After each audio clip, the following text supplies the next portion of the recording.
അഭിവന്ദ്യ ഗുരുവായ കലാമണ്ഡലം ബാലസുബ്രഹ്മണ്യം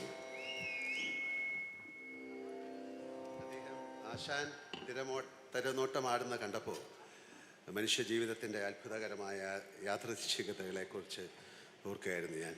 കഥകളിയിൽ രാവണൻ, കീചകൻ, ദുര്യോധനൻ തുടങ്ങിയ പ്രൗഢിയേറിയ പ്രതിനായക വേഷങ്ങളുടെ അരങ്ങിലേക്കുള്ള പ്രവേശത്തിൻ്റെ പ്രാരംഭ ചടങ്ങാണ് തിരനോട്ടം.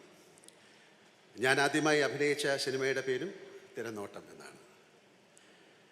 തിരനോട്ടത്തിന് ശേഷം അഭിനയിച്ച ആദ്യകാല സിനിമകളിൽ പലതിലും ഞാൻ പ്രതിനായകനായിരുന്നു. കഥകളി ഭാഷയിൽ പറഞ്ഞാൽ കത്തിവേഷങ്ങൾ, രാജസ പ്രധാനവും താമസിക പ്രധാനവുമായവ. തിരനോട്ടമാടി സിനിമയിലേക്ക് വന്ന എനിക്ക് വർഷങ്ങൾക്ക് ശേഷം കോപ്പണിഞ്ഞ മുഖത്ത് തേച്ച് കഥകളിയാടാൻ കാലം അവസരം തന്നു. ഒന്നല്ല 2 തവണ. ആ 2 തവണയും എൻ്റെ ഗുരുവായിരുന്നത് ബാലസുബ്രഹ്മണ്യ ആശാനാണ്. അതും എൻ്റെ ഒരു വലിയ ഗുരുത്വമായിട്ട് ഞാൻ കണക്കാക്കുന്നു. ഇന്ന് ഈ ചടങ്ങിലേക്ക് അദ്ദേഹത്തിനെ ക്ഷണിച്ച രാജീവിനും സർക്കാരിനോടും അതിന് സമ്മതം മൂലം അങ്ങയോടുമുള്ള എൻ്റെ നിശ്ചയമായ നന്ദി ഞാൻ ഈ അവസരത്തിൽ പറയുകയാണ്. അന്ന് എനിക്ക് അനുഗ്രഹമായ ഗുരുഭൂതന്മാരുടെ ഓർമ്മകൾ ഇപ്പോൾ എന്നിൽ നിറയുന്നു.